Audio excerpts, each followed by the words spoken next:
Ty byłaś drewnianą aktorką, która rozebrała się i miała to szczęście, że byłaś przy pięknym mężczyźnie. Long story short, tak. Ile milionów obejrzała twoje filmy? Ponad 300 milionów. Jak ja w ogóle czułam się przy moim partnerze filmowym? Przecież on jest taki zjawiskowy. A czy w ogóle ludzie zadali sobie pytanie... Are you lost, baby girl? Twój partner martwił się, że coś czujesz? Czy nie dla ciebie zdrada? Możesz mi powiedzieć, skąd to się bierze, że tak mówisz? Mogę ci zadać pytanie, którego ja się trochę wstydzę? O Boże, zrobiło mi się aż gorąco.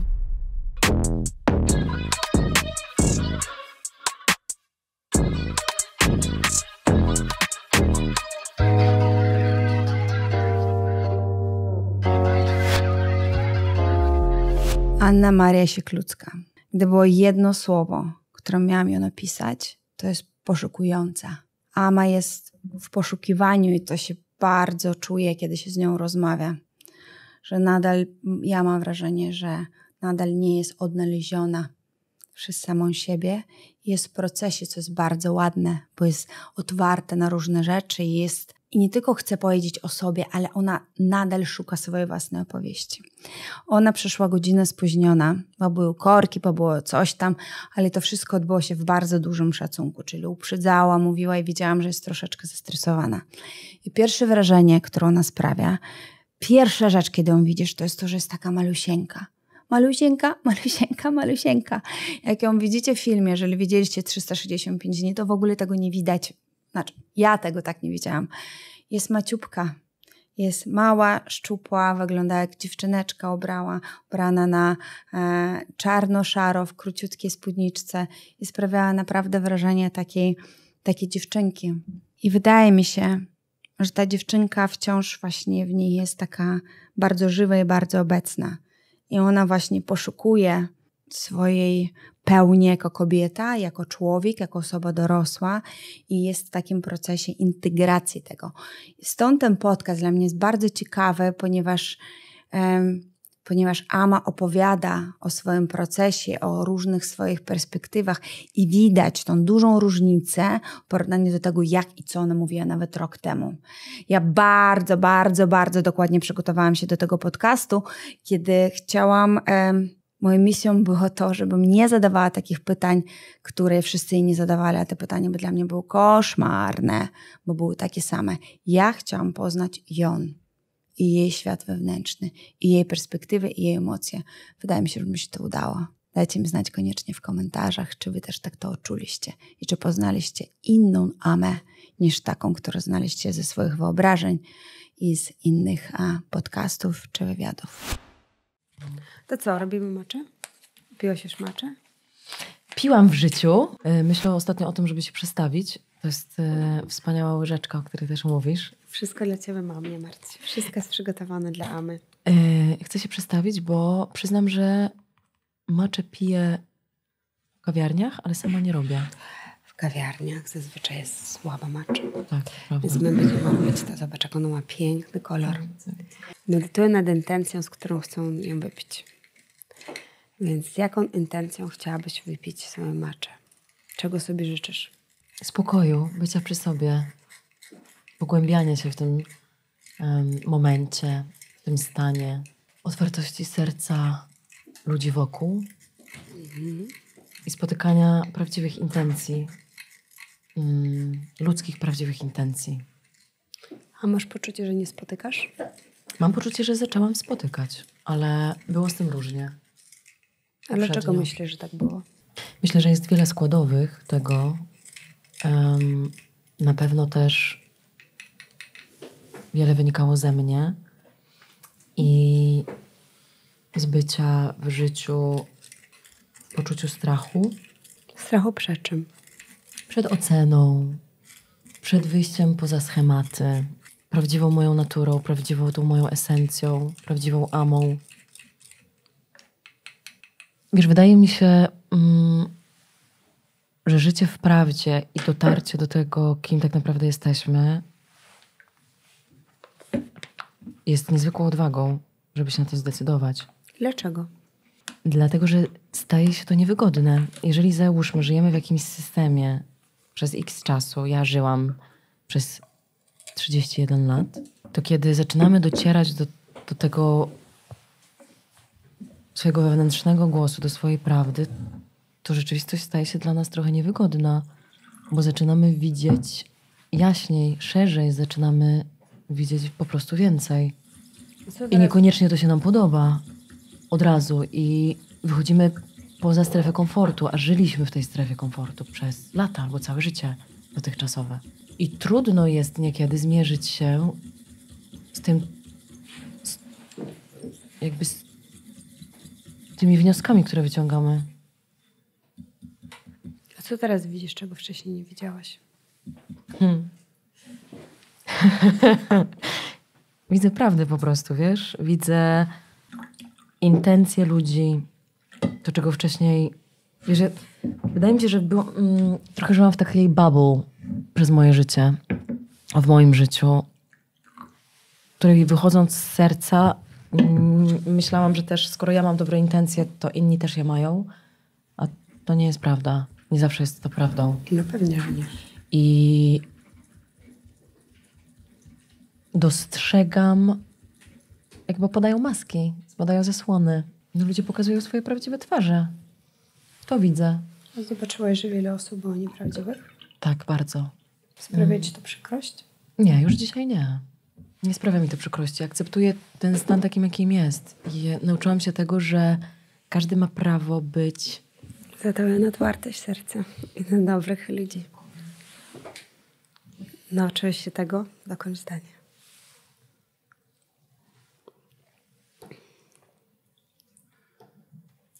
Nauczyłam się tego, że każdy ma prawo być taki, jaki chce. To nie moim zadaniem jest pokazywać ludziom, jakie mają lekcje do przerobienia, tylko najważniejsze jest dla mnie to, że ja wyciągam moją. I idę dalej, ale z szacunkiem do innych osób, które mnie otaczają. To jest chyba taki fundament dla mnie, jako dla człowieka, jako dla istoty, żeby nawet jeżeli z czymś się nie zgadzam, nie zabrakło w moim przekazie do drugiej osoby szacunku. Bo tak jak ci wspomniałam, ja nie muszę się zgadzać z wizją ludzi i na ich życie albo wobec świata, ale ważne, żebym powiedziała im, że szanuję, że masz inne zdanie. Także nie jest mi przykro. Zdecydowanie nie jest mi przykro. Po prostu przyjmuję to. No domaczę za szacunek, co? Tak. Nawet kiedy się nie zgadzamy z jakimiś młotkami czasami. Wiele osób cię definiuje przez twoje piękno. Czy ty tak się definiujesz? Bardzo mi zależy na tym, żeby ludzie patrzyli na mnie nie przez pryzmat tego, że jestem piękną kobietą, bo dziś zdaję sobie sprawę z tego, że jestem piękną, atrakcyjną kobietą, tylko zależy mi na tym, czy zależy. Tak, zależy, to jest dobre słowo. By widzieli środek, serce, mądrość, świadomość. Żyjemy w świecie, w moim przekonaniu, pozbawionym wartości i ocena towarzyszy nam każdego dnia.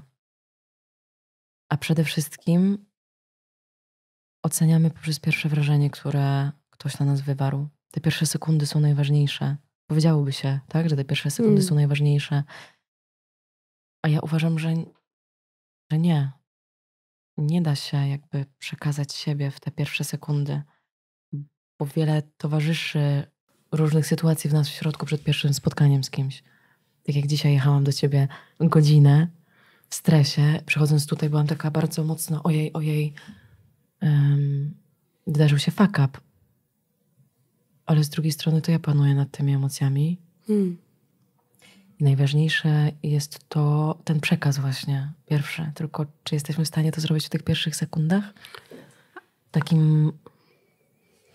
Takim połączeniu z naszą tożsamością wewnętrzną. A uważasz, że twoja uroda jest dominująca w pierwszym spotkaniu, w relacji? Dla mnie nie. Dla kogoś.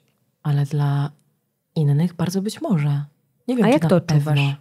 Inaczej jest, kiedy spotykam się z mężczyznami, inaczej jest, kiedy spotykam się z kobietami. I też inaczej jest... Wiesz, trudno jest odpowiedzieć na to pytanie, bo to też zależy moim zdaniem od świadomości człowieka. Ale zaczęłam przyciągać świadomych ludzi, więc też odbiór mnie rzeczywiście się zmienił i widzę to, dostrzegam. U kobiet jakiś... Bywał pewnego rodzaju dyskomfort. Masz poczucie, że porównuje się? Tak. Tak, jak najbardziej. A u mężczyzn było zatrzymanie i zaciekawienie. Ale chcę mówić o tym w czasie przeszłym, bo wydaje mi się, że to się zmienia. Naprawdę to się zmienia. Teraz twoja wizja twojego piękna. Jesteś świadoma tego, że jesteś bardzo piękna. Więc ciekawa jestem, jakie to jest uczucie, że jesteś piękna, biorąc pod uwagę, że ile milionów obejrzało twoje filmy? Ponad 300 milionów. 300 milionów ludzi. I 300 milionów ludzi zgodziło się z tym, że jesteś zjawiskowa. Więc ciekawa jestem, co ty widzisz, kiedy patrzysz na siebie w lustro. Dzisiaj widzę kobietę, która stoi na mocnych 2 nogach.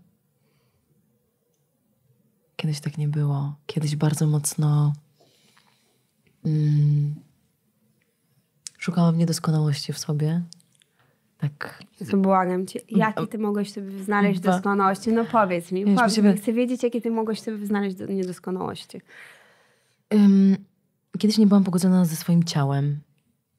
Kiedyś uważałam, że moje ciało jest niewystarczające, Jesteś za mało. flirtująca teraz. Jakie jest niewystarczające? No błagam cię. Co byś... 300 milionów osób. Wiesz, my w głowie, wydaje mi się, że my kobiety, tak, chcę tak powiedzieć, znaczy może większość kobiet ma coś takiego, że poprzez presję społeczeństwa, poprzez całe te social media, które dążą do perfekcjonizmu, do tego, że przerabiamy zdjęcia, że bardzo dbamy o to, żeby być idealnymi.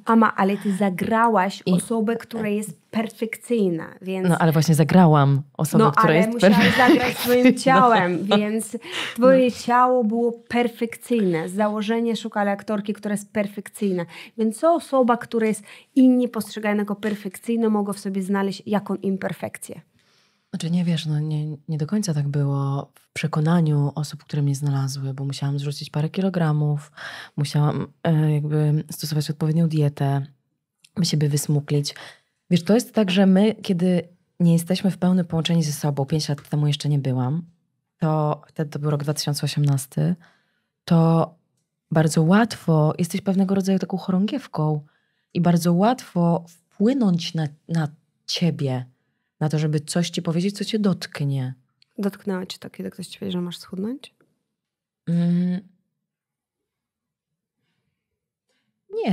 Nie oceniam tego z perspektywy dotknięcia, ale gdzieś na pewno spowodowało jakieś takie moje nakręcanie się na tą perfekcję, na to, żeby siebie rzeźbić, żeby iść w stronę ideału. A co tak naprawdę jest ideałem? No dla mnie jesteś. Wiesz co, więc jakby wydaje mi się, że ideałem, wiesz, wydaje mi się, że żeby w ogóle się postrzegać jako ideał, żeby każdy dla siebie był tym ideałem. O to chodzi, że możemy być XL i XS i możemy mieć takie ciało, jakie chcemy. Najważniejsze jest to, żeby się w nim dobrze czuć. Wiesz, ja zaczęłam doceniać ciało rok temu, tak bardzo mocno rok temu, kiedy zrywałam ścięgno Achillesa i uczyłam się chodzić na nowo. I to był moment takiego zatrzymania w moim życiu, który spowodował, że powiedziałam sobie stop. Szanuję ciebie, Ama. Szanuję moje ciało. Zaczynam dostrzegać moje ciało, to ile dźwiga, to jak bardzo mi pomaga, to jak zaczynam być z nim spójna. Ciało jest naszym domem. My jesteśmy z tym ciałem do końca naszego życia. Więc jak możemy być tak, iść dwutorowo? Ciało sobie, a my sobie. Nie wiem w ogóle, czy nie chcę tak żyć. No ale zobacz, nawet jak o tym mówisz, to trochę mówisz dwutorowo. Czyli trochę zwraca się do trzeciej osoby. Ama, moje ciało. Czyli jest to dwutorowe. To akurat mówię specjalnie. Ama. Dzisiaj już jest Ama. Dzisiaj jestem ja, Ama. I moje ciało to Ama. To jest jakby moja tożsamość. To jest mój dom. To jest dom, który zbudowałam od wewnątrz. I myślę, że cały czas go buduję. Mam takie poczucie, że jak już się wejdzie w takie zagłębianie się nad sobą, to jest niekończąca się podróż. Bo to jest niekończąca się podróż. Ale chcę jeszcze wrócić do piękna, ponieważ u ciebie jest bardzo dużo komentarzy na temat twojej urody. 300 milionów osób nie mogą się mylić. Więc jestem bardzo ciekawa, jakie to jest uczucie, kiedy tyle osób uważa cię za zjawiskowo piękną, a ty jednak jesteś później sama ze sobą. I co widzisz w swojej nagości? Co widzisz, kiedy nikt nie patrzy? Co widzisz, kiedy jesteś naga dosłownie lub metaforycznie przed lustrem? Nie wiem, czy to 300 milionów uważało, że jestem zjawiskowa, a to już tak, wiesz, to już tak specjalnie jakby mówię. Dzisiaj widzę atrakcyjną kobietę, po prostu. Nawet parę dni temu miałam urodziny i wstawiłam zdjęcie, gdzie pokazuje się tam nago i byłam dumna z tego, że doszłam do takiego momentu w moim życiu, że ja się nie mam czego wstydzić, że ja wyszłam właśnie z tego poziomu strachu, od którego zaczęłam mówić. Nie chcę już tam być. Ja nie mam czego przede wszystkim się wstydzić. Nagość jest czymś zupełnie naturalnym. I warto to sobie uświadomić, myślę. Wszyscy się z tą nagością spotykamy od początku naszego życia. Tylko to stało się tematem tabu. Nie wiem dlaczego. A jednocześnie jesteś dosyć dużo atakowana za swoją nagość. Bardzo. Bardzo. Wiesz, dlatego, że wydaje mi się, że to jest pokłosie 365 dni. Tego, że na świecie odniosło to sukces. Jest to fakt. Ponad 300 milionów ludzi zobaczyło ten film. Nie dyskutujemy z tym. Po prostu jest to sukces. Jest kropka. fakt, tak. I mam takie poczucie, że w Polsce spłynęło na nas, na mnie bardzo mocno dużo hejtu, bo żyjemy w kraju katolickim i seksualność jest tematem tabu. Nadal. I skoro ciało jest moim narzędziem pracy, jest to wpisane w mój zawód, ludzie często nie potrafią oddzielić fikcji od rzeczywistości. I widząc mnie na ekranie w scenach seksu, bardzo być może kojarzy im się to z pornografią. Z czymś złym, z czymś, co robimy pod kołdrą, ze zamkniętymi drzwiami, przy zgaszonym świetle. Ale jednocześnie sama się też odcięłaś od tego filmu, bo on był dla ciebie przemocowy. Nie chcę mówić, że się odcięłam, bo zaakceptowałam tę drogę, bo dzięki tej drodze jestem w tu i teraz. Ale jasno i klarownie mówię o tym, że nie zgadzam się z wartościami tego filmu. Że jest to przemocowa relacja ukazana w nim i bardzo patriarchalna. I zapewne dziś, kiedy dostałabym taką propozycję, powiedziałabym dziękuję, nie. Czy to jest ważne dla aktorki grać w filmie, w którym ona się zgadza z wartościami? Bardzo. Czy to jest Bardzo. trudno, kiedy się nie zgadzasz? Bardzo. Tylko wiesz, w 2018 roku miałam zupełnie inną świadomość i inne myślenie. Ja nie miałam pojęcia, że to, w czym biorę udział, nie jest w zgodzie z moimi wartościami. Ja byłam mocno zanurzona w patriarchat. Byłam mocno zanurzona w budowanie siebie poprzez relacje z mężczyzną. Budowanie własnej wartości. Urodziłam się w latach 90. i wydaje mi się, że wychowywano nas na grzeczne dziewczynki. Nawet mi się nie wydaje, po prostu tak było. Kneblowano nam usta, bo nie wypada czegoś powiedzieć, nie wypada wyrazić własnego zdania, bo ktoś coś pomyśli złego na nasz temat. Bardzo dużo u ciebie się pojawia kwestia wstydu, oceny. I chciałam cię zapytać, jak o sobie myślałeś w takich swoich najciemniejszych dniach? Jaki był twój największy wstyd? Miałam takie momenty, że bardzo uwierzyłam w zdanie innych. Jak ja mogłam wziąć udział w takim filmie? Jak ty mogłeś, bo? Jak ty mogłam, bo przecież to wstyd. Bo? Przecież się rozebrałam. Przecież nie przystoi, nie wypada, że nie mam wstydu. Po prostu ludzie mówili, że nie mam wstydu. A miałaś? Oczywiście, że tak. I jak się czułeś w tym momencie, kiedy się czułeś wstyd? To był wstyd na jaki temat? Czułaś się zawstydzona tym, że byłaś rozebrana, że miałaś sceny seksu? Wiesz, kręcić sceny erotyczne to nie jest łatwa sprawa. No wiadomo. Kiedy patrzą się na ciebie obcy ludzie, mimo że zachowana jest prywatność na planie filmowym, ale jednak nie jesteś tam sama, nie jest to sytuacja wyjęta z twojego życia. To nie jest prawda. Tylko ty potrzebujesz zagrać to, że to jest prawdą. Więc robisz wszystko, co w swojej mocy, żeby to nie miało nic wspólnego z twoim życiem prywatnym, z twoimi odruchami prawdziwymi, tylko jakby chcesz wykreować coś, co może wyglądać na prawdziwe. Mogę ci zadać pytanie, którego ja się trochę wstydzę? No. Grając takie sceny, a one były czasami hardkorowe. Bardzo. Czy ty coś odczuwałaś No pewnie. w znaczeniu przyjemności? Nie. Nie, absolutnie, bo absolutnie i jestem niezwykle transparentna tutaj. Nie ma jak odczuwać przyjemności. Przynajmniej nie jestem w stanie sobie wyobrazić, Co czułaś że... w takim razie? Nie jestem w stanie sobie wyobrazić, że możesz odczuwać przyjemność w sytuacji, kiedy patrzy się na ciebie sztab obcych ludzi, kiedy jesteś nago i wykonujesz sceny seksu, które potrzebujesz zagrać tak, by wyglądały jak najbardziej autentycznie i prawdziwie. Ja nawet nie jestem w stanie ci odpowiedzieć na to pytanie, bo nie jestem w stanie ci określić, co wtedy czujesz autentycznie, bo to się miesza. Ty czujesz jakby strach, stres, co to będzie, czy będą duble, już myślisz o tym, co będzie później, czy damy radę to zrobić w jednym take'u, czy będziemy to powtarzać wielokrotnie. Potrzebujesz być w takim niezwykłym zaufaniu wobec swojego partnera filmowego. Potrzebujecie stworzyć więź, która polega na tym, że czujecie się bezpiecznie ze sobą. A czułaś się bezpiecznie? Tak, czułam się bezpiecznie. A na czym polegał wstyd w takich scenach dla ciebie? Z tym, że są obce osoby, z tym, że grasz? No, z tym, że no najbardziej wprost, że potrzebuję uprawiać seks bez uprawiania seksu.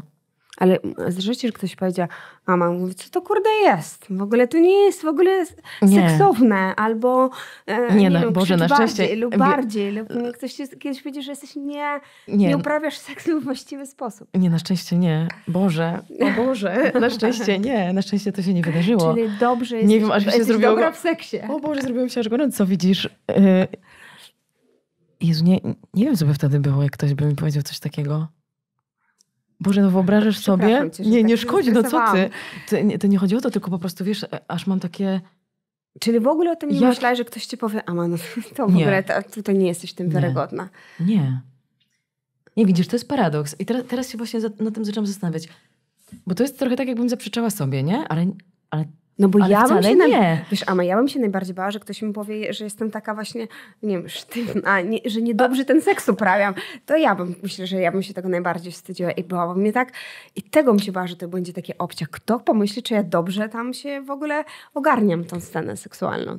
To chyba jest tak, że między partnerami filmowymi, między nami było tak mocne zaufanie i gdzieś ta bliskość taka autentyczna, że my czuliśmy się przy sobie dobrze. Jakby wzajemnie się sobą opiekowaliśmy. Meryl Streep kiedyś przy nagraniu Diabeł ubiera się u Prady powiedziała, że jak rozmawiała z aktorkami przed początkiem filmu, powiedziała, to jest ostatni raz, kiedy jestem miła. I tak bardzo weszło w tą rolę, że wszyscy mówią, że jest na maksa suczowata. I że ona powiedziała, że drugi raz już by nie dała rady. Więc tak się zastanawiam, w jaki sposób, skoro Meryl Streep cały czas musiała czuć, że wiesz, że jest w tej roli, to jakie były twoje emocje, skoro ty cały czas miałaś seksualną, sensualną energię podczas tego filmu? Jaka była twoja energia w tym? Byłam przede wszystkim odbierana niezwykle w taki sposób, sensualno-seksualnie. Cały film. Tak. Cała ekipa przez wszystkich. Nie wiem, czy przez wszystkich. Mówimy o tak jak... Nie chcę też nikogo tutaj w pełnej odpowiedzialności, skrzywdzić. Ty czułaś, że tak cię odbierają. Ale czułam, że jestem tak odbierana. A co ty czułaś? Jaka twoja była energia? Ja czułam się niezwykle zagubiona w tamtym momencie w moim życiu. Był to hardcore. To była moja pierwsza rola w filmie, pierwsza główna rola, jeszcze o takiej tematyce. Więc bardzo wiele na mnie spadło. I wielowymiarowo. Byłam wtedy też w relacji partnerskiej. Czy twój partner martwił się, że coś czujesz? Że to jest, że... No bo twój partner filmowy jest niezwykle atrakcyjny. Wiesz, wydaje mi się, że na pewno miał takie myśli. A rozmawiałeś z nim? Nie o tym, oszukujmy co się. myślał? No oczywiście, że no tak. I co powiedział? nie wiem, czy wiesz, chciałabym aż tak bardzo wchodzić, bo to jest już mocno prywatne i też wiąże się to z osobą, wiesz, z którą byłam w relacji partnerskiej i też z zachowaniu szacunku do niej. Nie chciałabym jednak wchodzić w te tematy, chroniąc po prostu tę osobę. A myślałeś o swoim partnerze, kiedy to grałaś? Co on pomyśli, jak on oceni, jak on się będzie czuł? Oczywiście. Nawet w trakcie Oczywiście, że jakby może nie w trakcie tych scen, bo ja mam coś takiego, że potrzebuję, wchodząc w rolę, ja się odcinam. Nie ma dla mnie świata obok. Na ten moment, kiedy ja odgrywam scenę w charakterze postaci, to wszystko, co jest wokół, nie istnieje. Moje życie nie istnieje. Jestem w tym momencie. Świat się zatrzymuje. Więc wchodząc na plan, świat się zatrzymywał dla mnie. To gdzie w tym wszystkim był wstyd? Lęk przed oceną. We mnie w środku, w głowie, w moich myślach. Bo to nie jest tak, że skoro zatrzymuje się świat wokół mnie, to moje myśli się zatrzymują. Tego połączenia Więc ja chcę z dojść do esencją. tego... Wiem, bo ja rozumiem, o co ty mnie pytasz, tylko też staram się, kurczę, jakoś... To nie to, że jakkolwiek unikam odpowiedzi, albo wiesz... w ogóle nie, tylko tak jak ci powiedziałam, że trochę tak jakbym zaprzeczała sobie, nie? Ale to jest okej mieć trudno jest to wytłumaczyć, wyjaśnić. Czego się najbardziej bałaś? Lub jaki wstyd z tobą był? Wstyd o co? Lęk przed oceną. Oceną jak? Skoro to nie było to, że dobrze odgrywasz scenę. Lęk oceną czego dokładnie? Tego, czy jesteś ładna, czy tego, czy jesteś zgrabna, czy tego, czy dobrze wyszłaś, skoro byłaś pewna swoich zdolności aktorskich, że dobrze odgrywasz scenę seksu. Jakie oceny się bałaś? Wiesz, to, że jestem aktorką i odgrywam daną scenę, nie znaczy, że mam wpływ na to, jak będzie wyglądał film. Okej. Nie mam wpływu na całą machinę produkcyjną. My jesteśmy odpowiedzialni tylko za tą robotę, którą wykonujemy, ale to montaż w pewnym sensie też robi film. Nie do końca, nie tylko my, aktorzy. To, jak to na mnie wpływa prywatnie. Jak wpływa na ciebie prywatnie? No jestem w stanie to stwierdzić dopiero po 5 latach, że to była trudna i wyboista droga. Że szczególnie ostatnie 3 lata były dla mnie trudne. Że ja nie byłam sobą, ja nie potrafiłam być sobą, ja żyłam w permanentnym kłamstwie, ucieczki od samej siebie. Bo hejt, który na mnie spłynął i ocena, szczególnie kobiet wobec mnie, jak ja mogłam.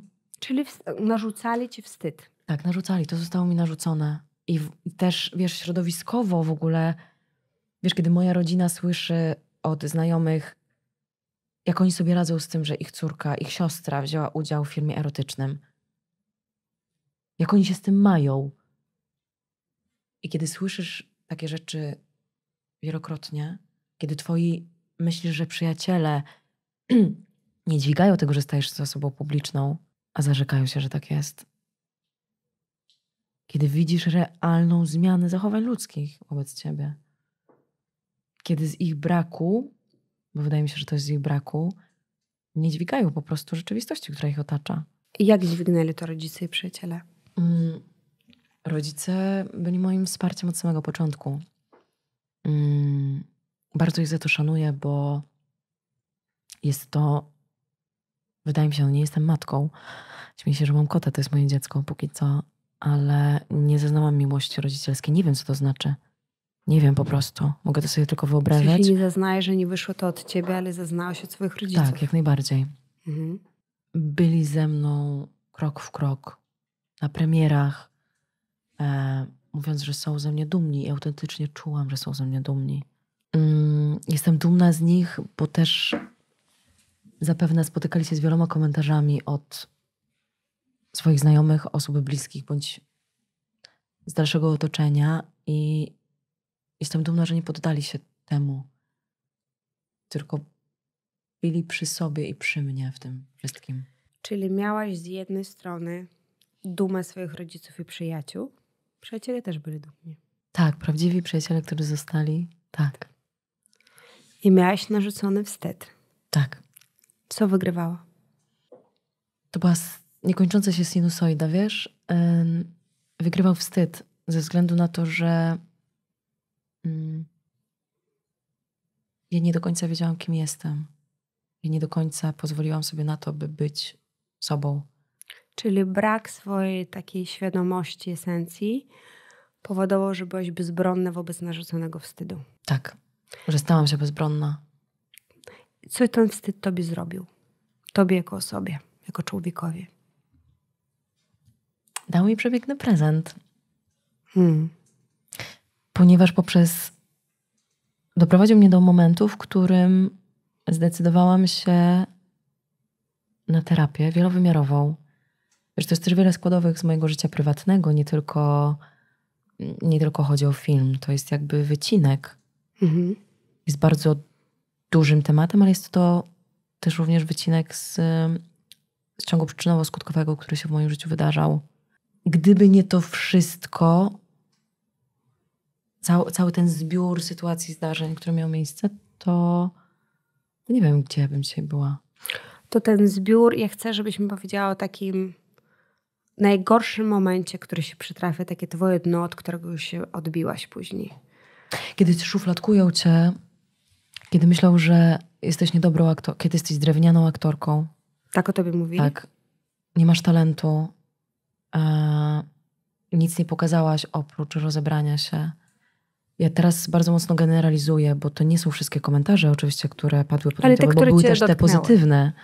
Ale te, które mnie dotknęły, kiedy pozwalasz sobie na to, żeby się wpędzić w tę machinę. Wiesz, nawet rozmawiałyśmy o tym i wywiady, które były prowadzone ze mną, one opierały się na jednym. Ludzie nie chcieli mnie poznać, ale ja też nie dałam siebie poznać. Jakie było najczęstsze pytanie, które ci padały? Które ludzie się pytali? Jak 365 dni wpłynęło na moje życie? Jak się odgrywało sceny seksu? Jaka jest najtrudniejsza scena seksu? Jaka jest najtrudniejsza scena seksu? Jak ja w ogóle czułam się przy moim partnerze filmowym? Przecież on jest taki zjawiskowy. A czy w ogóle ludzie zadali sobie pytanie, że ja też jestem zjawiskowa? Że ja też jestem piękna? A jak może on czuł się grając ze mną? Wiesz, nikt nie zadawał się tego pytania? Nigdy nikt nie zadał mi pytania, jak mogło się mojemu partnerowi filmowemu grać przy mnie? Przecież jestem tak zjawiskową kobietą. Wszyscy zawsze mówili o tym, że to mój partner filmowy jest zjawiskowy. I żeby była jasność, jest przepięknym mężczyzną, ale ja czułam się deprecjonowana. Moja wartość była zaniżana. Nie było nas na równi, tylko był dysonans ogromny. Mężczyzna, a kobieta, to też jest patriarchat. Czyli on był zjawiskowy i wspaniały i to, że on to odgrywa, takie sceny, to jest normalne, bo to jest w naturze męskiej. Tak. Natomiast ty byłaś drewnianą aktorką, która, ponieważ nie ma talentu, rozebrała się i miała to szczęście, że byłaś przy pięknym mężczyźnie. Tak. Tak. Long story short, tak. No, tak. I co ci uchroniło przed tym, żeby to kłamstwo jakby stało się twoją prawdą? Czyli jak z tego wyszłaś, z tego narzuconego wstydu? To mnie nie uchroniło na samym początku, bo ja w to uwierzyłam. Ja dałam zaniżyć własną wartość. Przez wszystkie 3 części tego filmu wpędziłam się w tę machinę. Pozwoliłam na to. Ja po prostu na to pozwoliłam, bo uważam, że to my pozwalamy. No oczywiście. Nie będę z tego do końca świadoma, bo ja nie miałam o sobie dobrego zdania, w sensie nie miałam poczucia własnej wartości taką, jaką mam dzisiaj. Ale tak się zastanawiam. Wiesz, są takie badania psychologiczne, które pokazują, że pewność siebie jest odwrotnie proporcjonalna u topowych modelek z ich urodą. Im bardziej ona jest topowa, im bardziej ona jest znana, tym niżej jest to poczucie własnej wartości. Często to wynika z tego, że ona widzi swoje piękne zdjęcie, że jest zjawiskowa, a później przychodzi do lustra, jednak tam widzi pryszcz, tam widzi zmarszczkę, tam widzi jakieś tam... Dzień dobry. To ci się przytrafiło? Tak, oczywiście. No. Im bardziej byłaś doskonała według innych, tym bardziej wiedziałaś, że miałaś syndrom oszusta, że oni Tak, to no właśnie wiedzieli. chciałam ci to powiedzieć, że uwielbiam twoją książkę Matcha Talks. 2, w ogóle Matcha Talks, ale 2 jest mi bliska, bo nie wiem czy w pierwszym zdaniu, ale we wstępie mówisz, że masz syndrom oszusta. Ja powiedziałam, kurczę, dzień dobry. Dzień dobry, fajnie, że o tym mówisz na głos. Bo jak najbardziej miałam syndrom oszusta. Myślę, że trochę jeszcze go zostało we mnie. Nadal go mam. I byłabym hipokrytką totalną, gdybym powiedziała, że nie. Ama, co ludzie mogą odkryć, czego nie wiedzą? I co ty się boisz, że oni odkryją? Nie boję się, już dzisiaj się nie boję. No okej. No, syndrom oszusta polega na tym, że jednak boję się, że czegoś nie wiedzą, co w tobie jest. Co Właśnie to jest mój paradoks. Ja jestem pełna paradoksów. Ja jestem pełna zaprzeczeń, że trochę wracamy do tego, co mówiłam, że trochę zaprzeczam sobie. Ja jestem pełna sprzeczności. To jest moja natura. Ja nie mam dzisiaj już czego się bać. Ja nie boję się, że ludzie coś odkryją. Nie boję się na przykład, że czegoś nie wiem. Potrafię się do tego przyznać. Ale co ludzie mogą odkryć na twój temat, czego nie wiedzą? Wiem o co chodzi. Boję się wrażliwości swojej. Do czego cię twoja wrażliwość doprowadza na co dzień? Do wzruszeń. Teraz się trochę wzruszam. Potrzebuję trochę nadal budować taki pancerz ochronny wokół siebie. I nie do końca jakby też daje się poznać w pełni, bo nie chcę, by w jakikolwiek sposób mnie zraniono, skrzywdzono.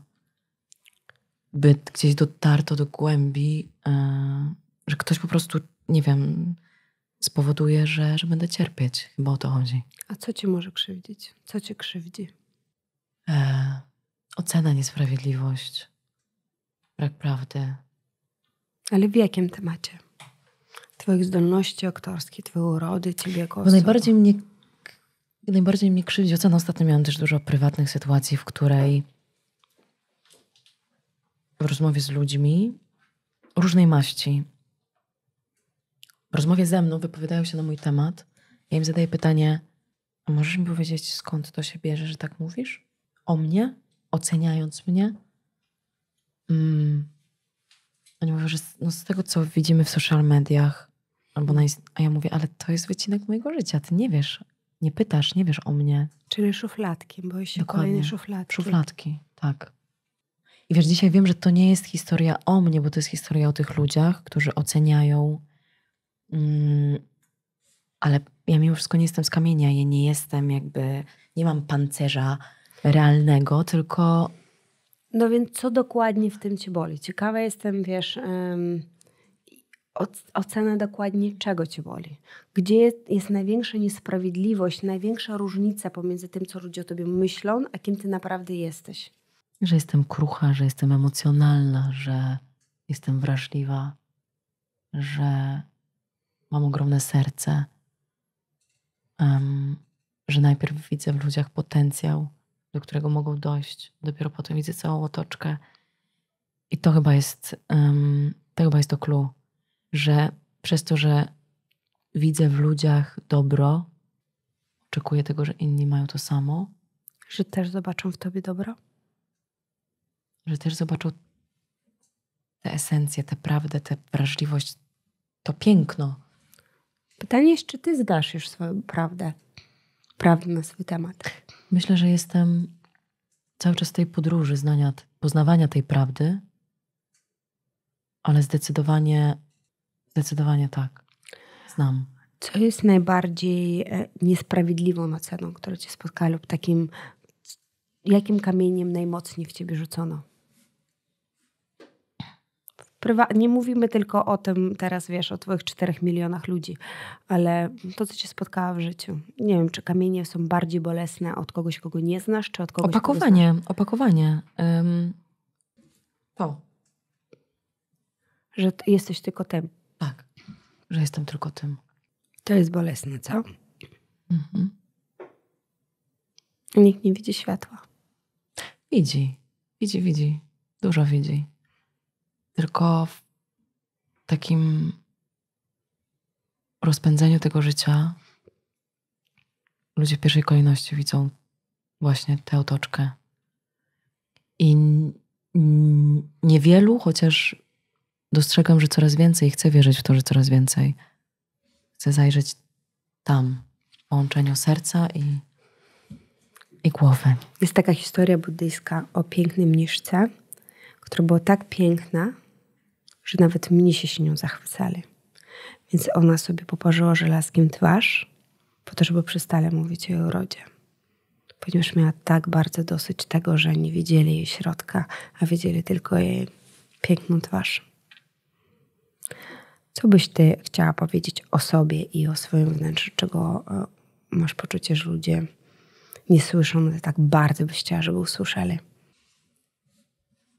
To, że ten wygląd zewnętrzny jest wprost proporcjonalny do mojej inteligencji, do mojej mądrości, do mojej świadomości, do tego, że jestem kobietą, która znając swoją wartość wie, o czym mówi, która ma wiele do przekazania innym, która poprzez swoje doświadczenia i historię, która ją spotkała,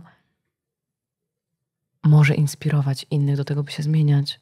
Jestem osobą o pięknych wartościach, o tym, że nie przejdę obojętnie wobec krzywdy drugiego człowieka, że właśnie zawsze będę widziała w drugim człowieku jego esencję, a nie to, jak wygląda. Czy wygląd jest ważny, Ama? Jest. Oczywiście, że jest. Nie oszukujmy się. Oczywiście, że tak. Ponieważ my jesteśmy wzrokowcami. My jako ludzie lubimy otaczać się pięknem. Bardzo, bardzo zawsze mam ciekawe, jak po raz pierwszy zobaczyłam cię na zdjęciach, to dla mnie jesteś zjawiskowa. To jest tak, że kiedy ty się uśmiechasz, to mimowolnie się uśmiechasz. Neurony lustrzane jakby bardzo mocno działają. Więc tak się zastanawiałam, jak na ciebie patrzyłam. Jak to jest, jakie to jest uczucie wiedzieć, że jesteś naprawdę bardzo piękna? Czy kiedyś tak o sobie myślisz, że patrzysz i myślisz, wow. Dzisiaj już codziennie witam się ze sobą i mam takie, że dzięki, że jesteś. Ja, sama do siebie. A wtedy, kiedy zapasowałaś na przykład takie piękne zdjęcie z Budapesztu, powiedziałam, dzisiaj wyglądałam jak $1 000 000. No więc nie wiem, że teraz za bardzo myślałaś o swoim wnętrzu. Wtedy jestem w stanie sobie powiedzieć, wow, zajebista robota. A masz poczucie, że jesteś królową wszechświata i możesz po prostu zrobić wszystko wtedy? Jestem na tej drodze. Kłamałabym, jakbym ci powiedziała, że jestem w 100% tego pewna. Naprawdę, nie kokietuję. Mhm. Jestem na tej drodze i są momenty, gdzie już mam takie tak.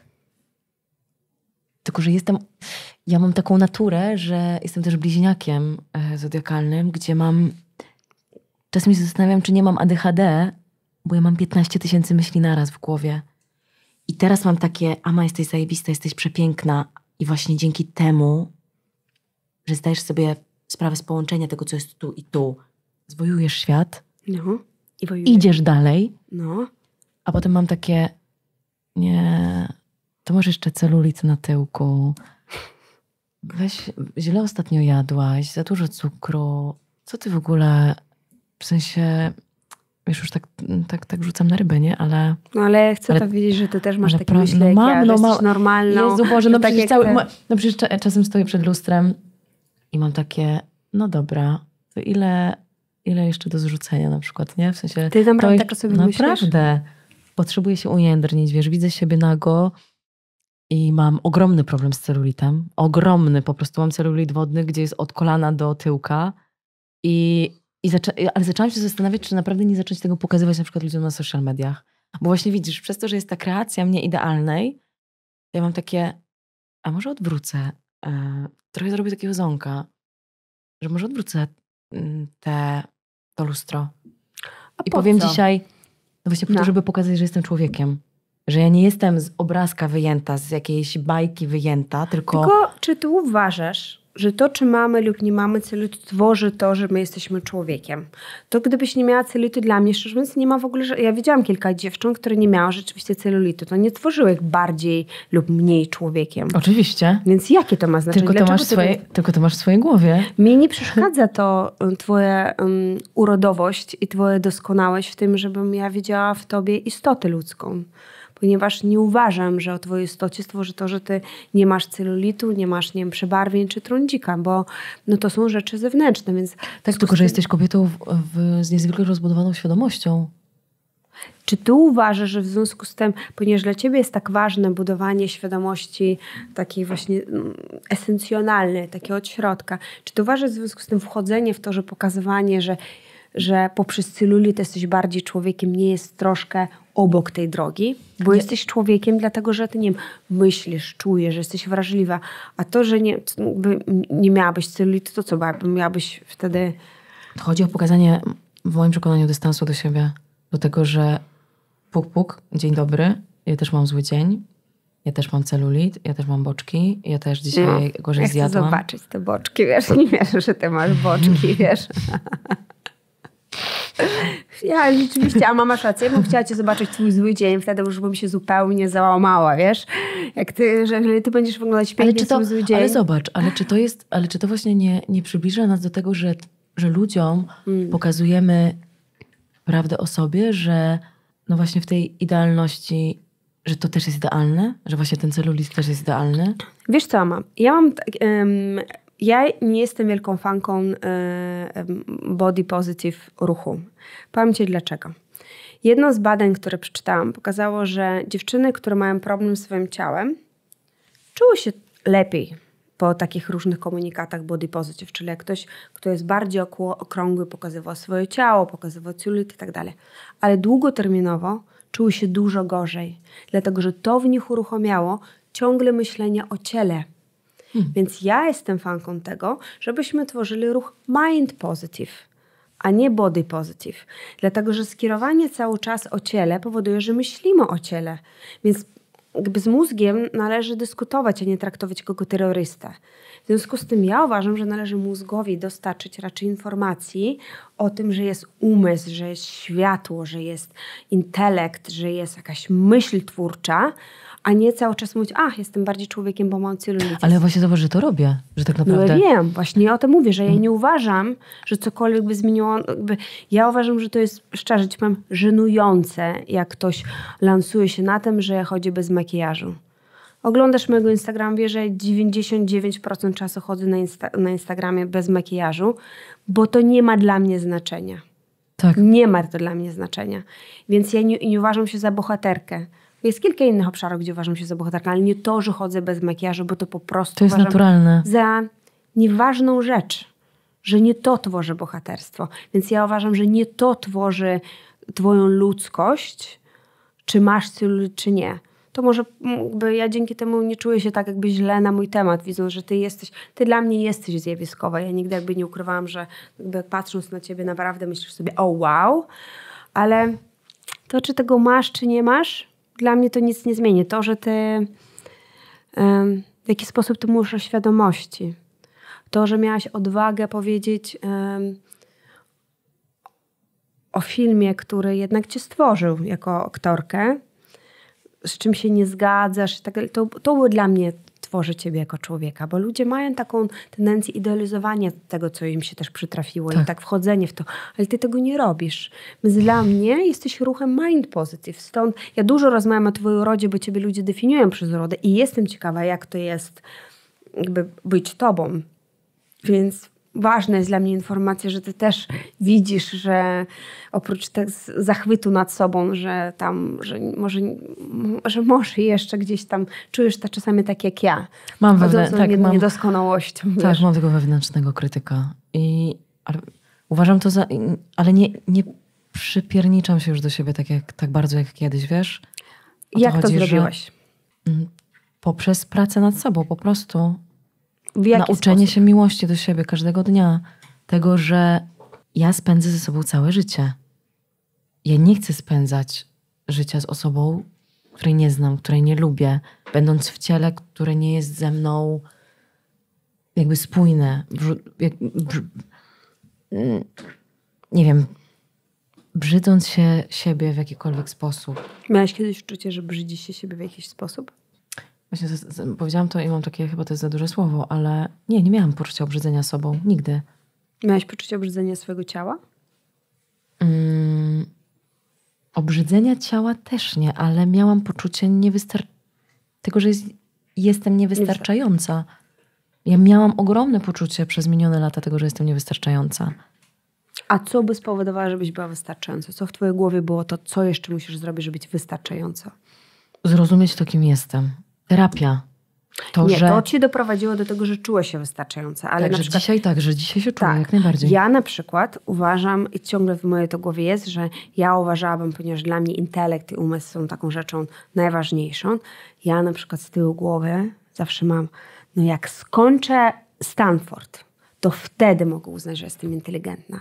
I dla mnie to jest ten Stanford. Myślę sobie, gdybym tylko to wtedy mogę sobie odpuścić. Co u ciebie było taką rzeczą, że nie wiem, gdybyś dostała Oscara, gdybyś, no nie wiem, było na okładce Vogue'a, nie wiem, we wszystkich krajach świata. Co takiego by spowodowała, żebyś ty wtedy czuła się wystarczająca? Sukces tego, że po filmie ja nadal jestem. Że nadal jestem aktorką, która wykonuje inne role. Że tak bardzo wtedy już ta świadomość zaczynała pukać do mnie, że mówiąc, co teraz? Co po tych filmach? Jakie kolejne kroki zrobisz? Kolejna główna rola musi być. Przecież musi być główna rola. Przecież nie możesz mieć niegłównej roli. Czy przy pierwszym filmie już tak myślałeś? To się pojawiło przy dwójce i trójce. Czy bałaś się zeszufladkowania po tych filmach? Ja się bałam już zeszufladkowania od pierwszego momentu wejścia na plan. Zostałaś zeszufladkowana? Zostałam. Przyjmujesz takie role, które byś chciała? W sensie dostajesz propozycje takich ról, które byś chciała? Nie dostaję propozycji w ogóle w większości wypadków. Dlaczego? W Polsce tych propozycji nie dostaję, bo jestem w szufladzie. Dostaję propozycje z zagranicy i one już się zaczęły jakby otwierać. Zagrałam główną rolę w brytyjskiej produkcji. Jest to thriller. Jestem dumna z tego, bo jest to kompletnie inne kino. I mam to w dupie, czy to jest kino klasy ABC, czy to jest kino oscarowe, czy nie. Cieszę się, że stworzyliśmy ten projekt. Czyli to jest sukces. To jest ogromny sukces. Okay. To jest ogromny sukces. To, że jako Polka biorę udział w pełni produkcji pozapolskiej. W tym wypadku brytyjskiej. I że to jest główna rola. Po prostu. To jest sukces.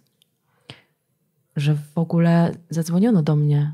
Mało jest takich momentów chyba. Ale dzisiaj mam już coś takiego, że ja nie czekam na telefon. Dziś sama sobie stwarzam perspektywę, czego chcę, czego potrzebuję. A nie, o kurczę, no i co teraz? No nie dzwonią, telefon się nie urywa. A po filmie twój partner firmowy dostawał sporo propozycji. Uważasz się, że on robi karierę. Tak. Z czego wynika, że jest różnica między wami? Dlaczego do niego dzwonią, a do ciebie mniej?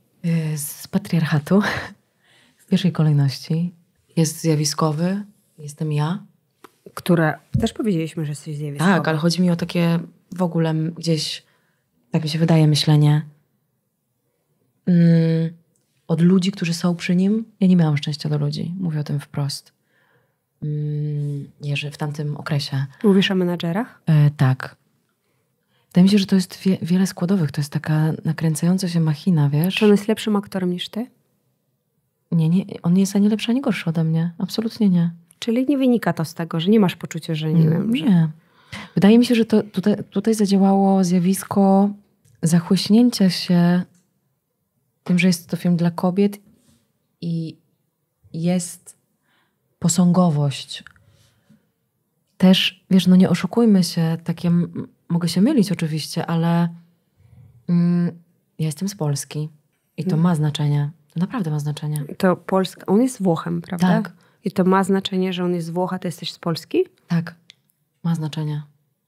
To już stawia nas w innej pozycji. Dlaczego? To nie jest tak, że jego angielski był znacząco lepszy, bo w ogóle jakkolwiek lepszy. W ogóle, wiesz, wydaje mi się, że zobacz, co się tak naprawdę dzieje z nami i z Polakami.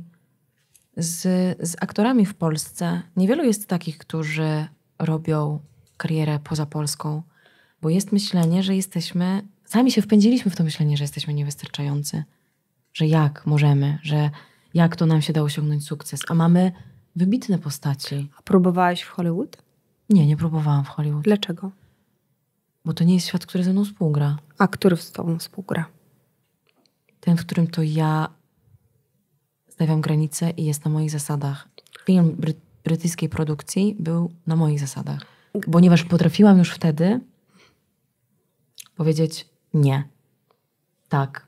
A powiedz, czemu powiedziałaś nie? Co byś wcześniej nie powiedziała nie? Bo nauczyłam się stawiać granice. Bo wyszłam z poczucia strachu, bo wyszłam z poczucia wychowania na grzeczną dziewczynkę, bo...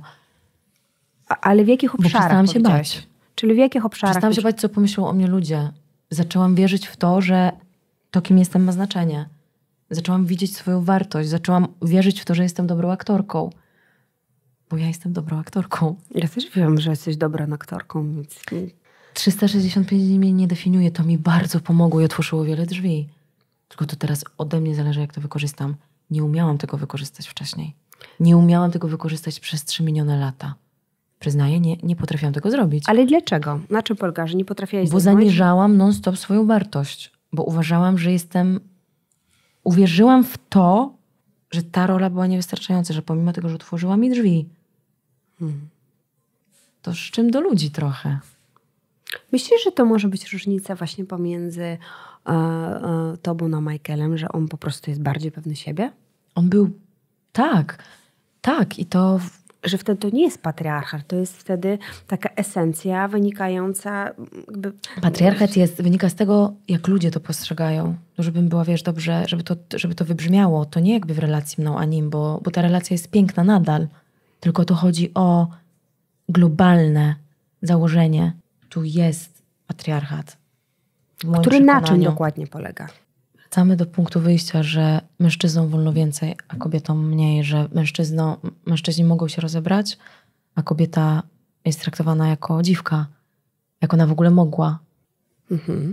A tam jest traktowane to jako coś zupełnie naturalnego. I bardzo ważne jest to w życiu, jacy ludzie cię otaczają. Bo jeżeli otaczają cię też w twoim bliskim gronie, w codzienności osoby, które mówią, że jesteś niewystarczająca, no to jesteśmy w domu. Czy ten film pogłębił twoją sytuację, poczucie niewystarczającą? Z jakiego punktu startowałeś? On tak naprawdę dopiero zaczął. Ja startowałam z poziomu pewnej siebie dziewczyny. Tak mi się wtedy wydawało, niezwykle przebojowej i mocnej. Ja zaczęłam pracować już w teatrze, będąc na 4. roku studiów w szkole teatralnej. Pracowałam w Kardzienicach. Kardzienice same w sobie mają swoją sławę, która niekoniecznie jest dobra. I byłam zakochana w teatrze antycznym, dlatego tam poszłam. Bo właśnie szłam ze sobą, za tym, co czuję. Teatr grał w moim sercu niezwykle. Tam trzeba mieć mocny tyłek, żeby w pewnym sensie przetrwać. Celowo używam takiego słownictwa. Ja dałam radę. A potem ciąg przyczynowo-skutkowy związany z filmem spowodował, że zaczęłam tracić grunt pod nogami. Uwierzyłam w to, że jestem niewystarczająca. Ja w to po prostu zaczęłam wierzyć. Bo jeżeli otacza cię, jakby jesteś zanurzona w pewnego rodzaju systemie, gdzie nawet wypowiadając swoje zdanie, rodzina, znajomi, społeczeństwo mówi, chyba za dużo powiedziałaś, no nie wypada. Ojej. I spotykasz się z takim zdaniem, wyrażając siebie coraz więcej i częściej, to masz takie, to może jednak ze mną coś jest nie tak. Czy za dużo było tego narzuconego zdania na twój temat, wstydu? Tak. W sensie ja bardzo głośno mówiłam o tym, co myślę i dostawałam baty za to, że wyrażam siebie w tym. Ale ja miałam takie poczucie właśnie, że za mało wyrażałaś siebie. Bo ja mówię o czasie przed 365. A właśnie. Potem było 365 i ten ciąg przyczynowo-skutkowy już się rozpoczął. Wiesz, ja też, kurczę, nie chcę brzmieć jak jakaś, bo takie mam trochę poczucie, że jakbym, nie wiem, żaliła się albo była ofiarą. Nie, to w ogóle to nie o to ja też nie chcę, żeby, wiesz, z tej rozmowy było wybrzmienie takie, że nie wiem, 365 zniszczyło mi życie, albo że cokolwiek bo moim takiego. zdaniem w ogóle to jest historia o tym, jak ktoś ci narzuca wstyd, a nie o tym, że mam nadzieję, wiesz, my to tak odbieramy, tylko też nauczona przez doświadczenie wiem, że to będą oglądać różne osoby i będą różne opinie. Dla mnie twoja relacja ze wstydem to jest ciekawa i relacja z opiniami innych. To, że ty pozwoliłaś, żeby to zaczęło cię definiować. Tak. To, że właśnie, że osoby pewne siebie, ty nagle padłaś, ponieważ uwierzyłaś, że innych opinie są prawdą. Wiesz, dopiero to o tym dla mnie jest ta historia. Ja mam coś takiego, bo zaczęło się, jak miałam 26 lat, dzisiaj mam 32. Znaczy nie cały okres tych 5 lat, ale przez co najmniej 3 w tym okresie 5 lat ja byłam w zupełnym odcięciu od środka. Ja byłam po prostu, to jest to co, o czym mówiłyśmy, że jest sobie ciało, jest sobie to, co w środku, nie? I to idzie... Dysocjacja. Tu nie ma punktów stycznych, to jest w ogóle, to nawet nie idzie przy sobie. To a idzie jak to wpływa na twoje relacje w życiu? No bo trudno jest być z kimś, kiedy nie jesteś w sobie, kiedy masz oddzielenie. Nie, to było tak, że jakby ja dopasowywałam się do tego, co się myśli na mój temat. Ja dopasowywałam się w relacjach z ludźmi do tego, co chcą myśleć na mój temat. Zaczęłam się bać wyrażać siebie, bo spotykało się to z różnymi komentarzami. Zaczęłaś już bać komentarzy? Tak, bo to już się pojawiło w trakcie kręcenia pierwszej części. Czytasz komentarze na swój temat? Już nie. Czytałeś? Już absolutnie tego nie robię, tylko na moich social mediach. Jest to dla mnie zupełnie naturalne, bo też mam coś takiego, że chcę być jednak blisko ze swoją społecznością. Mając 4 miliony. Tak. Tak. Kiedyś czytałam, kiedyś mnie one bardzo dotykały i miałam takie, jak w ogóle... Czy dopiero teraz doszłoś do tego, że inni to szum? Tak. Pamiętasz taki moment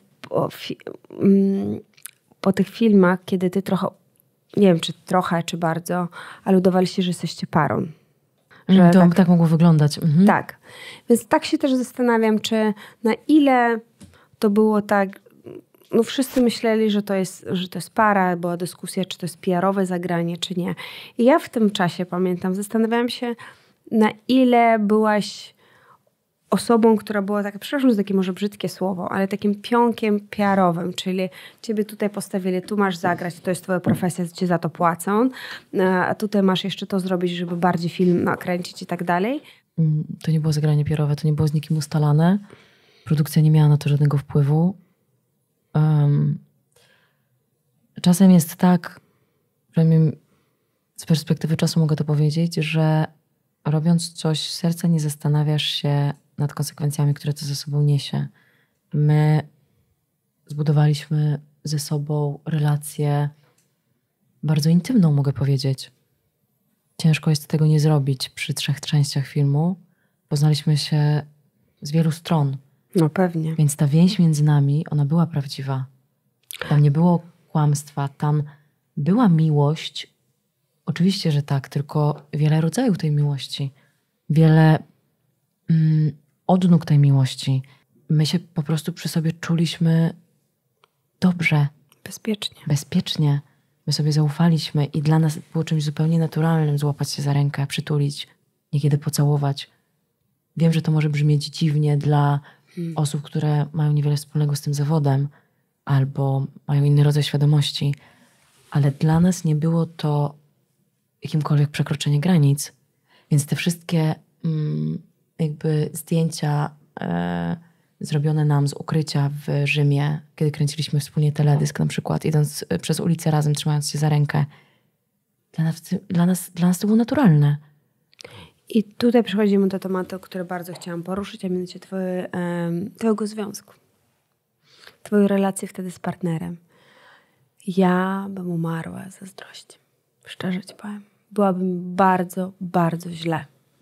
Badania też pokazują, że kobiety są bardziej zazdrosne o taką zdradę emocjonalną, czyli że jest ktoś, kogo też ukochujesz. Ktoś, kto jest dla ciebie tak bliski, że czuje się przy nim tak, nie wiem, bezpiecznie, że trzyma się za rękę. Mężczyźni są bardziej wrażliwi na fizyczność, czyli właśnie trzymanie się za rękę, bo to jest ręka, na dotyk, na seksualność. Jak to wpłynęło na twoją relację, biorąc pod uwagę, że byłeś w relacji? Wpływało bardzo, tylko wydaje mi się, że wszystko zależy od świadomości człowieka. Od rozmów między sobą, od tego, co sobie przekazujemy. I jak sobie z tym radziłaś? Opowiedz mi.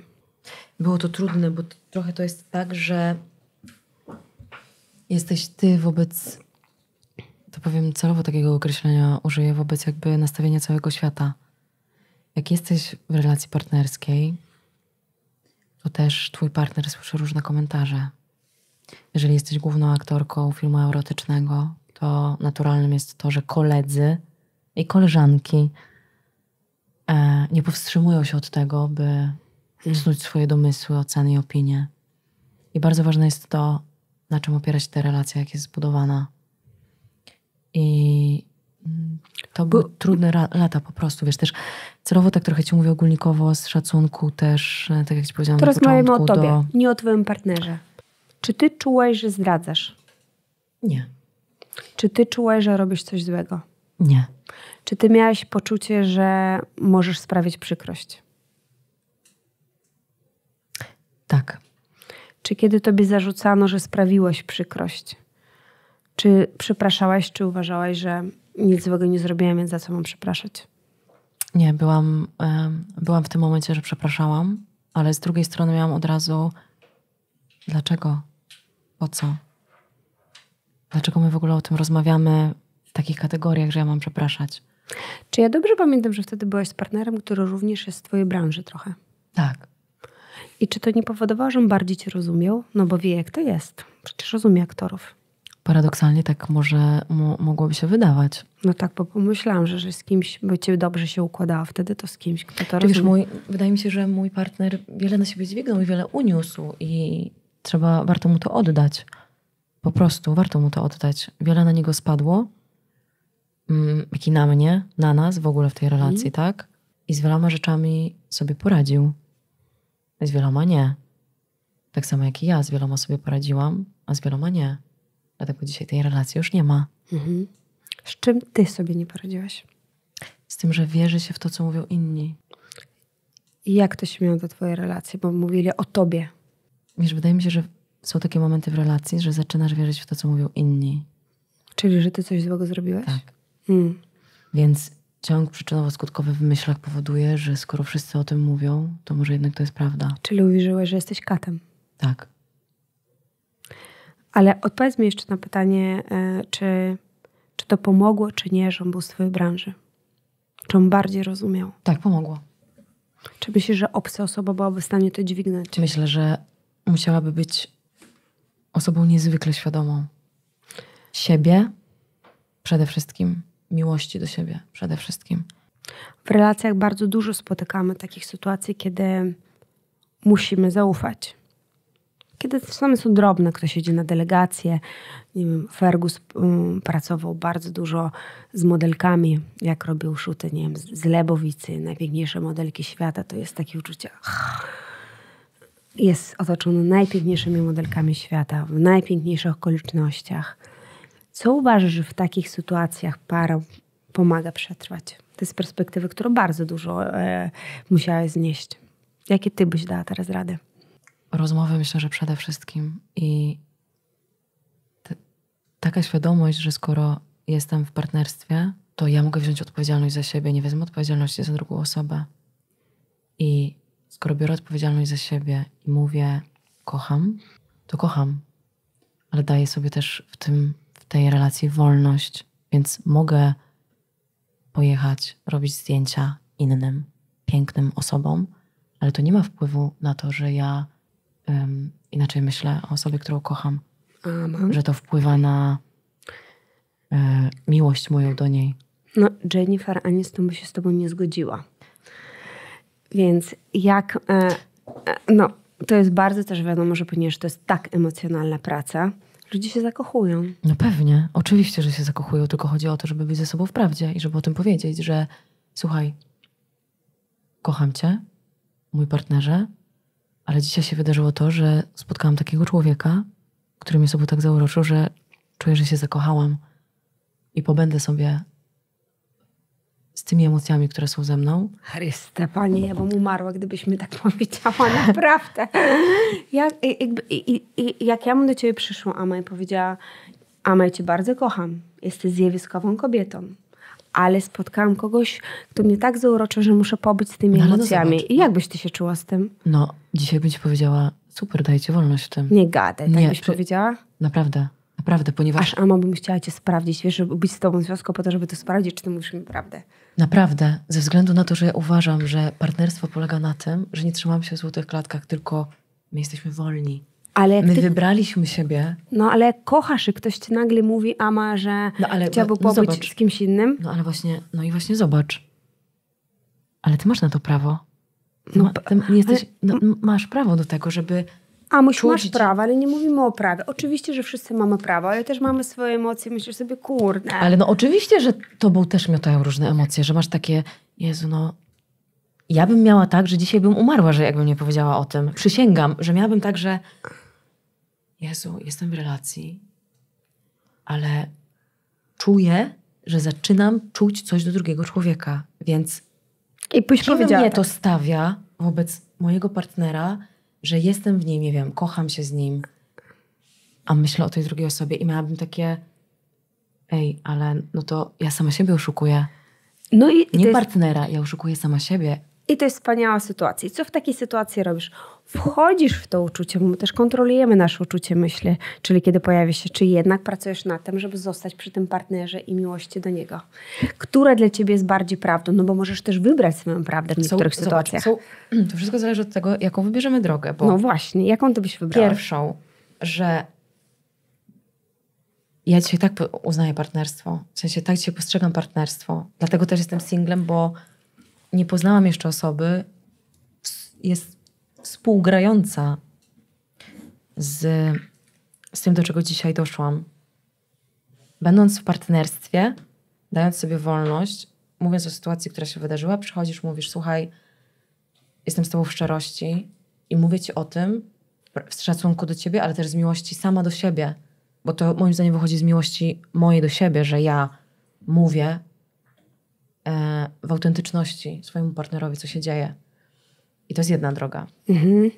Druga droga jest taka, że widzę, co się ze mną dzieje poprzez tę sytuację, że się zakochałam i mam takie, okej, partnerstwo jest odpowiedzialnością, więc ja wzięłam odpowiedzialność za siebie i za te relacje i jestem człowiekiem, mam prawo do innych emocji, ale to są moje wartości. To moje partnerstwo jest tymi wartościami, więc jakby nie chcę, żeby to zakochanie wpływało na partnerstwo, więc poprzez to doświadczenie dzisiaj wiem, w tym momencie wiem, że to się wydarzyło i mam mnóstwo emocji w sobie, ale dzięki temu bardziej wejdę w moje partnerstwo i w te relacje. To czekaj, ty mylisz dwa poziomy. Jeden poziom to, czy mówisz partnerowi, co czujesz. I rozumiem, że ty mówisz. Zawsze. A druga sprawa jest taka, czy wchodzisz w inne emocje, będąc w związku. No ale zobacz. Więc pytanie, wchodzisz czy nie? No ale zobacz, mówiąc o prawdzie, ja już weszłam w te emocje. No bo powiedziałam mojemu partnerowi, że się zakochałam, w sensie, że jest ktoś, pojawił się ktoś w moim życiu, ty już to się wydarzyło, że ty weszłaś w emocje. Okej, to chyba ja chciałam cię zapytać, czy kiedy zaczyna się zakochanie, czy go zastopujesz, czy wejdziesz właśnie w te emocje? Czy pozwolisz sobie na zakochanie, kiedy jesteś z partnerem? Nie. Czyli ja jako partner potencjalny twój mogę się czuć bezpieczna, że jak będziesz miała kolejny film z jakimś kolejnym Bogiem i jak on będzie bardzo fascynujący też jako człowiek, to jak poczujesz to zakochanie, to nie wejdziesz w to. Porozmawiam o tym z moim partnerem, że poczułam coś takiego, że to się wydarzyło, ale jakby nie przekroczę tej granicy bez rozmowy z moim partnerem. Czy zdrada jest dla ciebie dopuszczalna? Zależy jaka zdrada, bo możemy zdradzić siebie fizycznie, możemy zdradzić siebie emocjonalnie. To prawda. I jaka jest dopuszczalna, jaka nie. Dzisiaj w mojej świadomości dopuszczalna jest każda.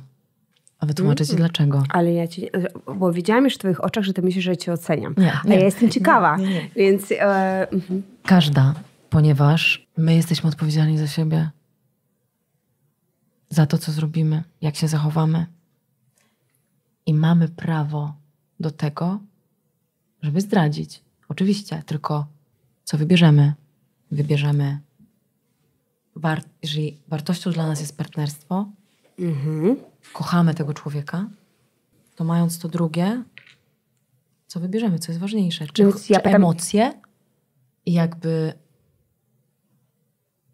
przeżywanie danej chwili, czy jednak to? To wszystko, wiesz, wraca do tego, jaki mamy rdzeń w środku, ten korzeń. Więc o to cię pytam. Jaki jest twój rdzeń? Czyli jakie są twoje wartości? Czy ty uważasz, że zdrada jest dopuszczalna, zdrada jest do wybaczenia? To, że my mamy prawo, to jest oczywiste. Natomiast jakie są twoje granice? Że ktoś skorzysta ze swojego prawa i ty powiesz, no to jest wbrew moim wartościom, albo ty powiesz, okej, rozumiem, bo miałaś prawo, więc jakby... Nie, no w sensie, nie wiesz, nie... To takie chyba jest już cukierkowe myślenie. Chodzi o to, że jeżeli mój partner by mnie zdradził, tak, chciałabym wiedzieć, że to się wydarzyło. Ja też wyznaję coś takiego, znaczy myślę, że tak jest, że skoro partner zdradza, albo skoro ty zdradzasz, to czy ta relacja do końca jest szczera, prawdziwa, uczciwa? Dzisiaj myślę, że nie.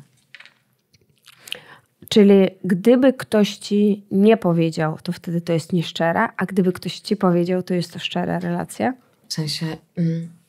Zdrady emocjonalne, to nie musi wcale tutaj dojść do czegoś. To chodzi, nie. Chodzi o to, że chciałabym dowiedzieć się tego od partnera. Tak, i on ci to mówi. Ale i to jest wtedy szczere. Nieszczere oczywiście z jego strony jest wtedy, kiedy żyje w kłamstwie i mi o tym nie powie. Okej, więc jeżeli ci mówi i jest szczery, to znaczy, że to jest... Ale to nie znaczy, że ja bym wybaczyła. No właśnie. No to chciałam wiedzieć. To nie znaczy, że bym wybaczyła. Ja nie wiem, bo mnie nigdy w życiu nikt nie zdradził. Nigdy nie byłam w takiej sytuacji. Więc nie wiesz. Nie wiem. A co jest w twoich wartościach? Czy zdrada jest dopuszczalna? Ja ci powiem szczerze, dla mnie najważniejsze w przyjaźni w każdej relacji to jest lojalność. Dla mnie brak lojalności całkowicie przekreśla jakąkolwiek relację. I ja to jest ta moja granica. Mam to samo, jestem zero-jedynkowa pod tym względem. Tak, więc to chciałam wiedzieć. Jeżeli ktoś, i dlatego wiele relacji w moim życiu pożegnałam, jeżeli ktoś przekroczył moją granicę, mówię o tym wprost, i tej relacji w moim życiu już nie ma. Ja nie pozwalam na to, żeby ta relacja wróciła, bo ja jestem osobą, która nie daje drugich szans. Ja daję jedną szansę. Zawsze, dotarłam właśnie nawet wczoraj miałam rozmowę z moją znajomą. Ona mówi, bo ja daję drugie szanse. Ja mówię, nie ma drugich szans. Ty możesz dać raz szansę, ponieważ każdy ma prawo do tego, żeby się pomylić. Każdy ma prawo do tego, żeby, nie wiem, poprzez brak komunikacji, jest dużo składowych, popełnić błąd. Mamy do tego prawo. Każdy z nas myślę, że te błędy popełniał i popełnia nadal być może. Ale możesz to zrobić raz w relacji z drugim człowiekiem. Jeżeli ktoś po raz drugi przekracza granicę i robi to samo, dla mnie już nie ma tej relacji. Mój nauczyciel buddyjski mówi, nie ma winy, są tylko konsekwencje. Tak. Gdzie są twoje granice w relacji? Kiedy nie ma prawdy, tam jest moja granica. Kiedy pojawia się manipulacja, tam jest moja granica. Kiedy pojawia się wykorzystanie, kiedy pojawia się przemoc, kiedy ktoś chce zbudować siebie mną, poprzez mnie. Co to znaczy? Jakby iść na moich plecach tak zwanych, że pojawiając się, myśli, że jak będzie ze mną blisko i stworzy ze mną relację, to dowartościuje tym siebie. Na chwilę zrobię dygresję, bo to bardzo chciałam zapytać. Czy przez to, że dostałaś taką dużą sławę, czy masz poczucie, że jesteś bardziej wykorzystywana? Zależy, to jest ogólne pytanie, zależy Tak, na jakiej płaszczyźnie. W relacjach z przyjaciółmi, w relacjach z partnerem. Ludzie pozwalają sobie na to, żeby chcieć mnie wykorzystywać, tak. Oczywiście. Czy masz teraz większy lęk, bo ty jesteś bardzo ufną, wspierającą osobą. Jesteś jedyną osobą, z którą umawiałam się na Love First, która mnie nie odwołała, nie próbowała odwołać i która od razu powiedziała, tak, umówiła się i w ogóle nie było żadnego problemu. Ja nigdy przy tobie nie odczułam, że ty jesteś sławną osobą, lub że jesteś bardziej sławna ode mnie, lub że jesteś wyżej ode mnie, lepsza. Ty nigdy nie dałaś mi tego odczuć. Więc zastanawiam się, czy będąc międzynarodowo sławną osobą, masz lęk, że różni ludzie chcą cię wykorzystać i masz poczucie, że musisz bardziej trzymać gardę. Ja mam coś takiego, że ja w ogóle nie daję tego ludziom odczuć, wiesz? Ja nie... Czyli nie byłam wyjątkowa nie mam tutaj. Jesteś, oczywiście. Chodzi o to, że cieszę się, że ty to widzisz. Wytłumaczę ci dlaczego, bo poprzez to, że czasem się śmieję, że moja mimika jest szybsza niż praca mojego mózgu, ponieważ ja często stawiam i robię to celowo barierę w kontaktach biznesowych szczególnie i jestem wtedy niezwykle mocna i wydaje się, że zadzieram nosa i to jest te pierwsze 3 sekundy i wystarczy, żebym powiedziała tylko dzień dobry i od razu to wszystko spada, ta zasłona spada, tylko że już człowiek buduje sobie obraz mnie, że zadzieram nosa, mam nos na kwintę i tak jest często, z tym się spotykam, że ludzie myślą, że pozjadałam rozumy. A ja pytam cię, o co ty czujesz? Czyli czy ty masz lęk? I właśnie dlatego to są takie 2 tory, bo raz tak, mam te lęki, jakby potrzebuję siebie ochronić, bo jest za dużo tych bodźców wokół, a raz mam tak jak było w twoim przypadku, że wiesz, to jest też tak, że my czujemy ludzi, którzy są z plemienia. Grają z nami, tak. No ty mnie zauroczyłaś tym, jak mnie potraktowałaś. To było bardzo niezwykłe, więc ja bardzo to czułam, za co jestem ci bardzo wdzięczna. Ja też bardzo dziękuję. To myślę, że działa dwutorowo. W sensie to jest wzajemności. Zawsze. To, że wiesz, ty mówisz, że odczułaś takie rzeczy. Ja też odczułam to wszystko. Bo pozwoliłyśmy sobie na to, żeby to odczuć we wzajemności. Czy masz poczucie, że w relacji należy całkowicie się otworzyć? Dzisiaj tak. Uważam, że to jest podstawa podstaw. Jeżeli chcesz budować relację partnerską, przyjacielską, potrzebujesz otworzyć. Bo poprzez też to otwarcie ty sprawdzasz innych. Wiesz, ja zobaczyłam, że kiedy stawiam moje granice w życiu, ludzie pokazują swoje prawdziwe twarze. Od razu. To jest po prostu tak. A bardzo ich stawiam ostatnio dużo. Dużo miałaś rozczarowań ostatnio? Bardzo. Tak, wiele relacji w przeciągu ostatniego pół roku zakończyłam. Znaczy wiele, kilka. To wspaniale. Przynajmniej wiesz, kto nie jest twoje plemię. Tak. Jaka jest twoja definicja partnerstwa? Możliwość wyrażania siebie, wolność w byciu sobą. Że czujesz się przy kimś, gdzie nie ma jakby... Opada wtedy wszystko. Nie ma masek. Ty czujesz spokój. To jest dla mnie ogromny wyznacznik relacji. Czyli nie ma dram? Nie ma dram. Ty nie kreujesz. Ty nie potrzebujesz myśleć, co ona sobie o mnie pomyśli, tylko ty po prostu jesteś. To jest dla mnie ta wolność. Co powoduje, że miłość umiera? Brak komunikacji, brak prawdy, ocena, zaprzestanie dawania sobie wolności, o której mówiłam, tych składowych wszystkich. To, że dajemy sobie prawo do tego, żeby wyobrażać sobie, jak ta relacja może wyglądać i chcieć dopasowywać naszego partnera czy partnerkę do tego naszego wyobrażenia. Czy u ciebie miłość umiera powoli? Czy to jest takie nagłe? Coś się wydarza? Umiera powoli. Czy dajesz jej szansę? Daję Ona szansę. sobie tak... Jakie są twoje najlepsze związki? Z czego one są stworzone? Jakie są takie składowe tych związków, które są najlepsze? Mam jedną, jedyną przyjaciółkę w życiu. Znamy się od 16 lat. To jest niewytłumaczalne na język ludzki dla mnie.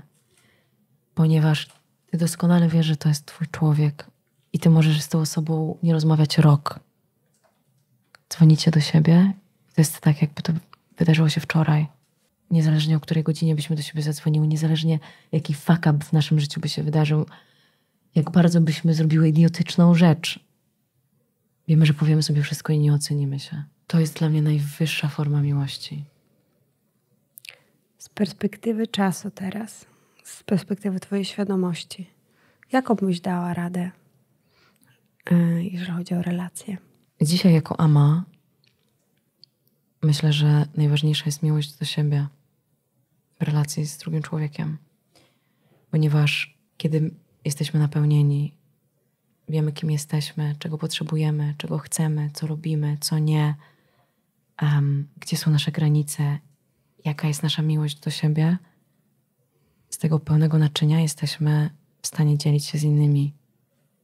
Kochasz siebie? Tak. Tak, zdecydowanie. I tego życzę każdej kobiecie, każdemu mężczyźnie, każdemu człowiekowi, niezależnie od tego, kim jesteśmy, żebyśmy przede wszystkim zadbali o siebie. To jest najważniejsze. Czyli me first. Tak. Teraz zróbmy takie ćwiczenie i zamknij oczy. Ja ci będę mówiła pytania, a ty będziesz na nie odpowiadała. Pierwsze, co ci przyjdzie do głowy, dobra? Czym jest dla ciebie miłość? Wolnością. Czego nie wybaczysz, nawet kiedy bardzo kochasz? Kłamstwa. Czym jest dla ciebie zdrada? Kłamstwem. Pierwsze wspomnienie z dzieciństwa. Uśmiech. Co w sobie uwielbiasz? Radość dziecka, uśmiech. Najlepsza rada, którą kiedykolwiek dostałaś na temat związku? Idź za głosem serca.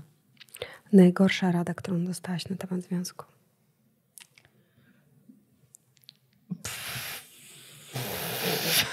Ja ci powiem moją, chcesz?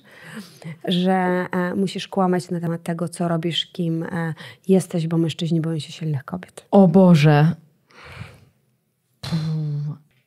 Tak, będzie coś podobnego, żeby uważać, żeby nie być za silną w relacji. Co cię najbardziej pociąga w drugiej osobie? Jego esencja, dusza, serce. Co cię najbardziej odrzuca w drugiej osobie? Maski. Kłamstwo. Jakie marzenie masz tak duże, że boisz się nawet o nim myśleć? Że jakby to jest taka przepiękna, samonakręcająca się machina wielu składowych, która powoduje, że mogę zaznać spokoju i żyć żyć w moim domie przy wodzie otoczona mnóstwem zieleni. I widzę nawet ten dom teraz przed oczami, że mam takie gigantyczne okna i siedzę po turecku i patrzę się na wodę i biegają moje dzieci obok. No jak masz dzieci, to zapomnij, że nie będziesz się bała, wiesz. Zawsze wtedy się boisz. Razem z dzieckiem rodzi się lęk, więc zapomnij o tym. Twoje marzenia są niespójne. No właśnie, to jest to, o czym się boję myśleć, nie? Boję się marzyć. Rozumiem, tego ci bardzo życzę, chociaż uważam, że to jest nierealne. Ten kwestia lęku, ale można z lękiem nauczyć się żyć. Czy umiesz wybaczyć? Tak. Czy umiesz się kłócić? Dzisiaj tak. Czego o tobie ludzie nie wiedzą, a co powinni wiedzieć, żeby cię zrozumieć? Żeby wsłuchać się w ciszę, w sensie w moje wnętrze, żeby dać sobie szansę na to, żeby zobaczyć, co mówię, jak mówię, ile jest mądrości, co przekazuję. Czy że jesteś mądra? Tak, dokładnie. Że jestem kobietą, która zdaje sobie sprawę z własnej wartości. I to idzie w parze z wyglądem. Że jestem mądra, tak. Jestem wartościowa przede wszystkim. Nie przez to, jak wyglądam, tylko przez to, co mam w środku. Czyli zjawiskowe na zewnątrz i w środku. Tego się trzymajmy. W jakich sytuacjach płaczesz? Ostatnio się bardzo często wzruszam. Małe rzeczy powodują, że się wzruszam. Dobro ludzi mnie wzrusza. Dobre serce ludzi mnie wzrusza. Bo żyjemy w świecie tak bardzo zamkniętym na krzywdę ludzką w moim przekonaniu, że każda pomoc, którą widzę, taki dobry gest drugiego człowieka wobec drugiego człowieka mnie niezwykle wzrusza. Zwykły uśmiech przechodnia mnie wzrusza. Autentycznie. Co cię mama śmieszy? Ja sama. Nie ma to jak sama. Być najlepszą rozrywką dla siebie samej. Masz rację. W kim się podkochiwałaś jako nastolatka? O Boże. W starszych kolegach, w Sir Anthony Hopkinsie, w Bradzie Pitcie. Mamy wspólne miłości. Boże, to jest trudne pytanie. Ja mam coś takiego, że ja się bardzo fascynuję patrzeniem na ludzi. Zawsze otaczało mnie dużo pięknych ludzi wokół i fascynowały mnie i kobiety, i mężczyźni.